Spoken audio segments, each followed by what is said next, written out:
de onde surgiu essa coisa? De onde... O contrato ele não apareceu agora. O contrato, esse instrumento jurídico, ele é muito antigo, né? Ele está aí na história da gente faz bastante tempo. E antigamente, os contratos, eles, até antes da escrita, de inventar a escrita, eles eram feitos verbalmente, né? Levantava duas pessoas, um falava o que se comprometia, o outro também de um lado, na frente de testemunhas, e aquilo era celebrado no contrato, né? A questão é que o mundo foi desenvolvendo, né, o comércio entre os continentes, entre as pessoas, entre as cidades que também foram crescendo, começou a aumentar tanto. Bate na porta todo dia, né? Que quando se fala de um contrato, todo mundo já pensa em N coisas, e surgem vários balãozinhos e vem N dúvidas, né? E a gente está tentando, de uma forma sucinta e objetiva, fazer essa questão de uma conversa, mesmo de parceiro para parceiro, principalmente de parente para parente, para a gente poder quebrar esse gelo, né? E hoje o primeiro dia seria mais essa questão de bate-papo mesmo. A gente queria literalmente ouvir como é que foi as experiências. A gente casou todo o nosso conteúdo com as atividades do Formar Planejamento, né? A gente sempre teve isso muito claro. E a gente está aqui para ouvir, para esclarecer, para construir, principalmente junto. Sempre fazendo referência ao termo de concessão, porque foi esse instrumento jurídico que os bolsistas se relacionaram ao longo do Formar. A ideia é que os participantes apresentassem qual foi as experiências que tiveram em relação, por exemplo, ao contrato, como é que foi o diálogo com a comunidade, quais foram as dificuldades que encontraram no diálogo, não só com a comunidade, mas com a associação, com o parceiro, e que a partir dessas experiências a gente fosse debatendo e introduzindo alguns elementos que corrigissem pequenas dúvidas. A gente pegou tão sonhado e falado termo de concessão, né, que é um mundo diferencial, e a gente pegou a palavra-chave chamada contrato, né, para a gente vincular toda essa ideologia, todo esse panorama geral, de fora para dentro, para a gente tentar casar as informações e otimizar os processos que a gente vem atuando e executando desde o processo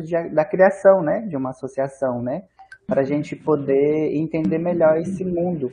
Tem alguns elementos, se você passar nas cláusulas do termo de concessão, que eles são fundamentais para um contrato existir, né? Por exemplo, precisa ter dois sujeitos, né? Não só um. O primeiro ponto é fundamental que a gente tenha dois sujeitos, pelo menos. Mas eu acho esse processo muito importante para esse nosso processo do que a gente vem realizando dentro das associações indígenas, das organizações indígenas aqui no Madeira e no Purus, né? E aí, até então, com algumas pessoas que fazem o curso, elas têm me perguntado sobre essa questão do financeiro, né? Mas como que a gente vai receber uma ajuda financeira se a gente faz um produto e esse produto, como que ele vai ser devolvido para nós? Eu fiquei até com isso também. Algumas pessoas me perguntam, né? O termo de concessão, o nosso contrato, ele foi específico ali em relação às entregas.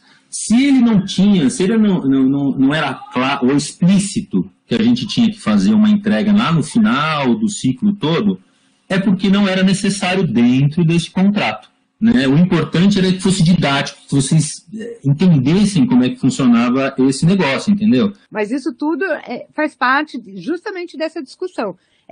Isso que nos traz aqui. A gente achou, inclusive, que o termo de concessão de bolsa era para o começo, meio e fim, na medida que vocês executassem essa atividade. Então, fez um plano de trabalho, falou que se programou para o que ia executar, depois executou e fez um relatório. Aí entrou a segunda parcela já com prazo vencido, que a gente teve que mandar outro documento para vocês assinarem novamente. Mas para a comunidade você vai entregar um produto de acordo com essa execução desse projeto, desse plano de trabalho que você vai estar executando. No caso do Engenharia ali com o Deus, foi a discussão sobre o turismo de pesca, né, de pesca esportiva na terra indígena. Então, esse é um produto formativo que você está trazendo para a comunidade e para continuar, depois que você terminou a formação, terminou a discussão com os jovens na sua terra, você vai fazer o processo de prestação de conta, que é o produto que o contrato está exigindo. O segundo ponto que eu entendo como fundamental é a gente ter um objeto, né? Ou seja, o que motivou essa contratação? O que motivou a gente a construir esse contrato?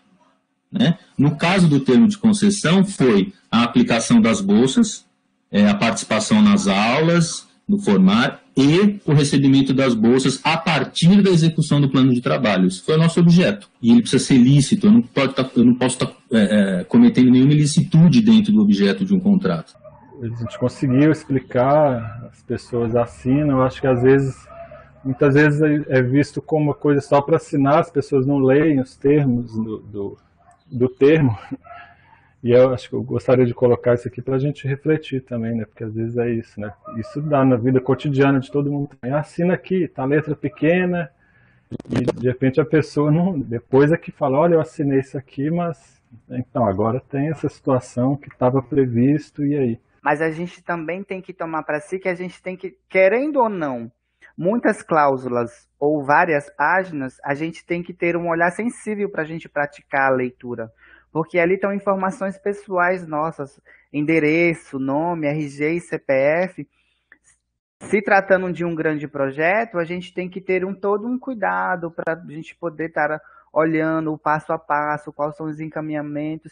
E quando a gente literalmente não entender, sejam os técnicos de campo, sejam os outros técnicos de campo atrás da telinha, seja em Brasília, seja em qualquer lugar, a gente realmente questionar, a gente realmente perguntar. A gente não pode ficar com dúvida. Essa questão de quando chegasse essa pergunta, né, do que ensino o contrato tem que ter. Trazendo para a realidade da associação, a gente tem que entender o que a gente quer. Qual é o produto que a gente tem que contratar dentro desse projeto. O contrato, ele é que vincula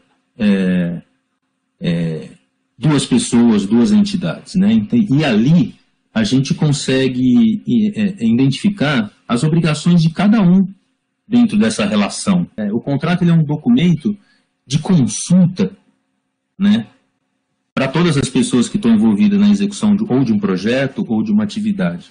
Além disso, o contrato ele deve... o responsável pela execução, ele deve informar a comunidade, né? Porque às vezes a gente dá um não para alguém, não pode isso. Não, por que não pode isso? Não. Por que eu não posso comprar? Por que eu não posso executar assim? Não, porque o contrato diz que a regra é essa, né? Então o contrato não é só para a gente receber o recurso, né? Não é isso. O contrato ele orienta a nossa execução. E é a partir do contrato que a gente consegue demonstrar a nossa transparência. Outro ponto que eu acho fundamental é prazo e pagamento, ou seja, um termo de concessão de bolsa ou contrato, vou usar essa palavra contrato, ele precisa ter um início e fim, meio e fim. Então ele precisa começar numa data e claramente mostrar o fim dela, ou seja, é nesse período que a gente vai executar aquilo que a gente se comprometeu, nesse valor. Aí a gente pode... não existe uma receitinha do bolo, mas eu posso fazer um contrato que tenha um só produto, onde recebe tudo no início, tudo no fim, enfim. Isso é... Cada parceiro tem o seu modelinho.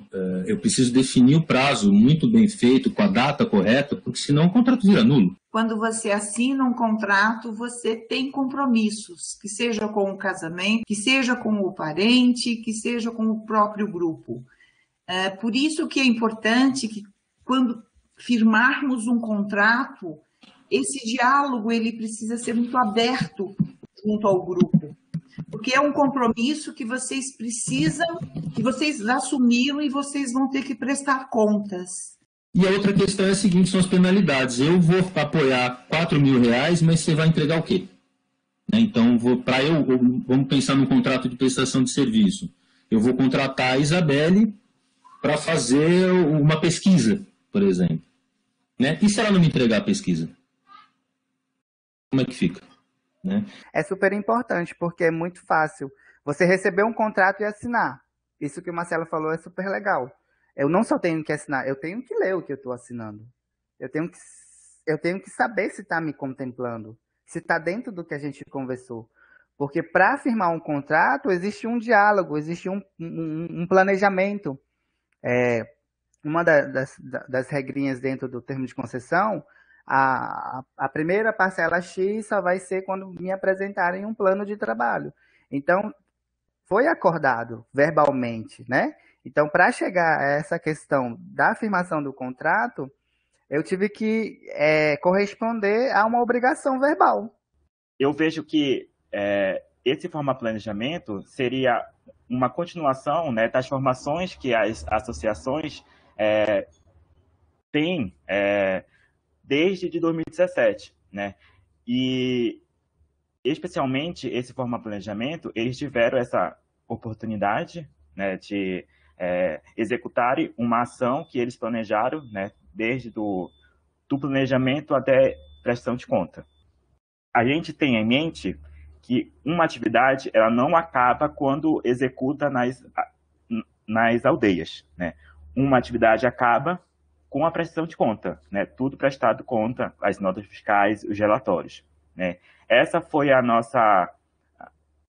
o nosso comprometimento de repassar isso, né, para os cursistas.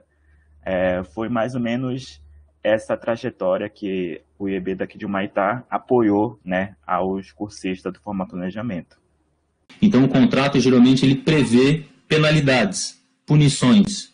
Geralmente, essas punições são financeiras, né? A lógica, né, do nosso mundo. Se não houver esse compromisso, essa responsabilidade, e se o recurso for diretamente para a associação, e não houver essa prestação de contas em cima do que reza as cláusulas desse contrato, a gente vê a inadimplência dessas organizações, né, que fecham as portas para receber novos recursos, se você não der conta antes da prestação de contas desse contrato firmado com qualquer outra organização. Que eu acho que fica posto aqui a importância, a responsabilidade, o compromisso para não levar a associação indígena a uma inadimplência e perder aí os recursos que estão disponíveis. Esse nosso acordo, o termo de concessão de bolsas, esse nosso contrato, ele está dentro de um contrato que o IEB executa com a GIZ. Então, ali a gente tem as nossas regras, né? Ali a gente tem as nossas obrigações que, de uma certa forma, eu preciso repassar para quem está prestando serviço para a gente, ou nesses contratos de bolsa, o que é exigido da gente.